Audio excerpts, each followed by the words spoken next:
Shalom, irmãos, que o Eterno abençoe a todos, graças ao Eterno mais uma oportunidade de estar meditando na sua palavra. Eu estou lendo um livro de um rabino chamado Abraham J. Tuwinski, acredito que seja mais ou menos isso a pronúncia. É um livro que fala sobre a autoestima na visão judaica. E eu li um trecho aqui que eu achei bem interessante, me fez refletir e lembrar de algumas coisas. Queria estar dividindo com os irmãos. A gente sabe que hoje em dia a gente está vendo muitos livros de vários psicólogos, né, falando sobre autoestima, sobre estresse, sobre medo, né, sobre essa área psicológica em geral. E o que muita gente não sabe é que todos esses assuntos, irmãos, eles estão na Torá. Muitas das vezes estão lá escondidos, mas estão lá. A Torá fala de tudo, irmãos. E isso é tremendo, né? Conforme a gente vai lendo, procurando estudar a Torá, pedindo ajuda para alguns irmãos que conhecem mais, a gente vai descobrindo isso. E essa descoberta é muito satisfatória. Por isso que eu falo, estudem a Torá, irmãos. Né? Pare com esse ensinamento de que a lei foi abolida, que ela é para judeu, tá?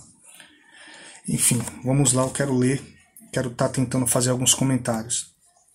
A pessoa que observa um determinado objeto tem certeza que todos os veem exatamente do mesmo modo. Ela não duvida da validade de sua percepção e, se está diante de uma mesa marrom, supõe que todos também estão vendo uma mesa marrom.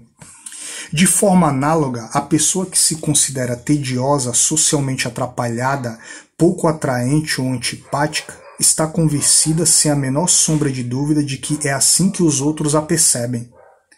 Para ela, sua percepção é a realidade. Esse mecanismo não é descrito somente nos textos de psicologia, mas pode ser encontrado também na Torá. Na saga dos 10 espiões enviados a Canaã por Moisés, conta-se que eles relataram que os cananeus eram uma raça de gigantes. Parecemos a eles pequenos como gafanhotos, e é assim que a gente se sente.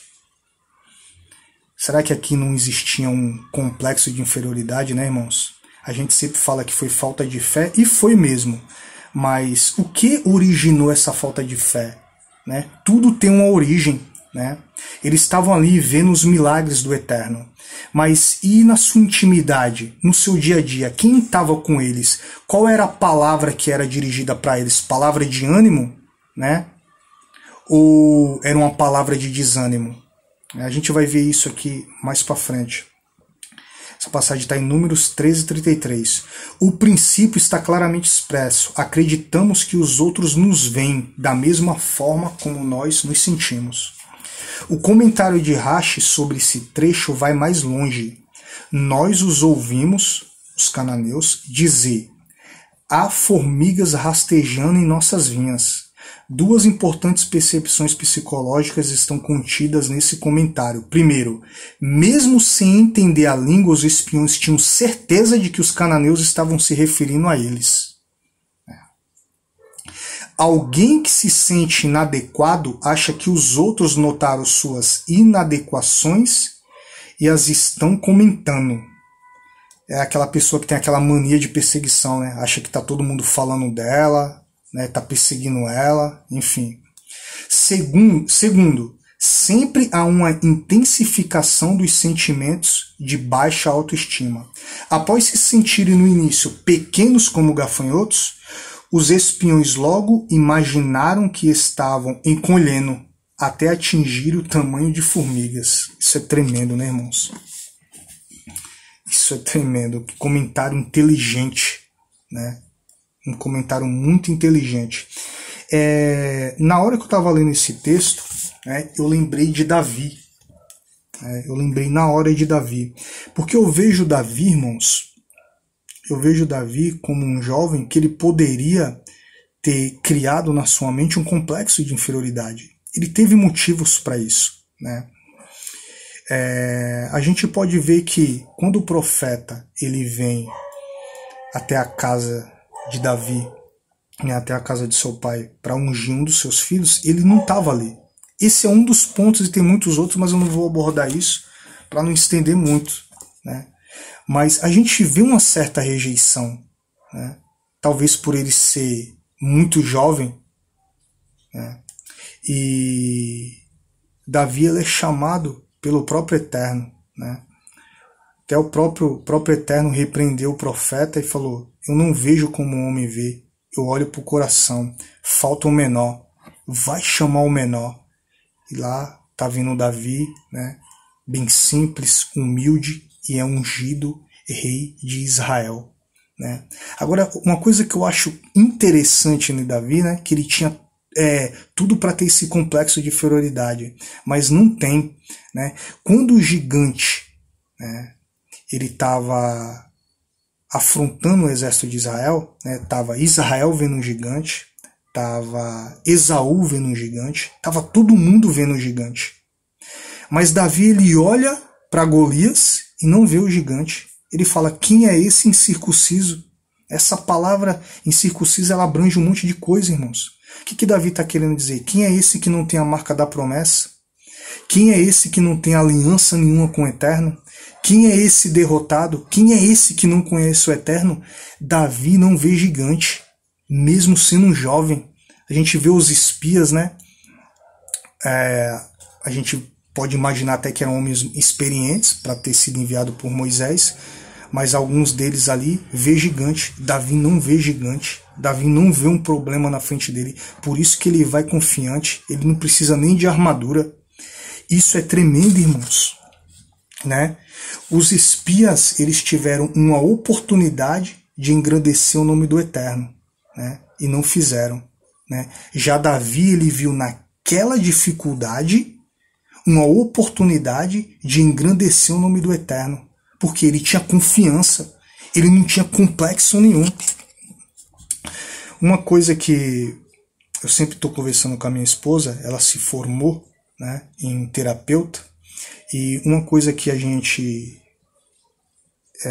conversa, ela sempre tenta me explicar isso, é que todo problema, na maioria das vezes, ele tem uma causa emocional, tem uma origem, né? Tem uma origem.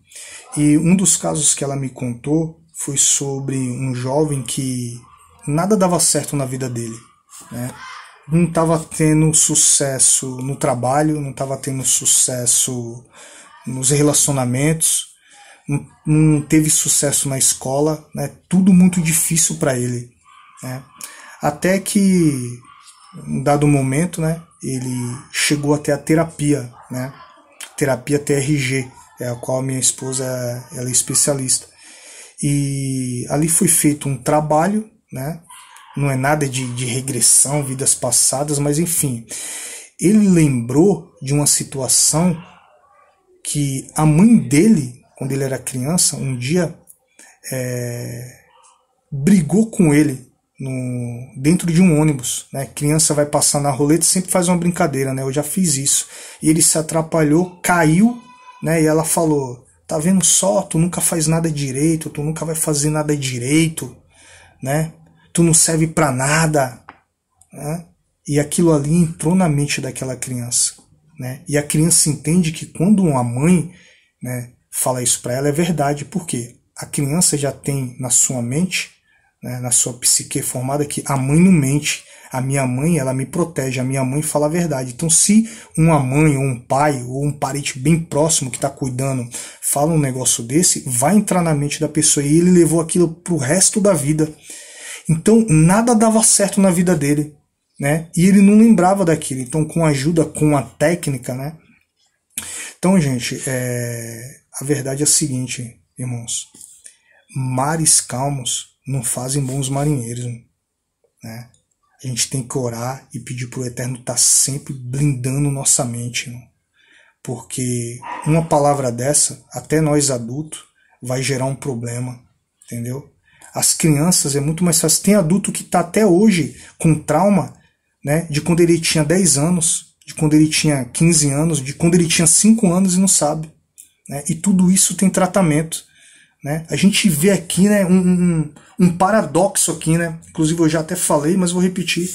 Homens experientes que Moisés enviou, né, viram gigantes e voltaram aterrorizados. Davi, um jovem que passava uma situação difícil, né? A gente pode entender assim, né?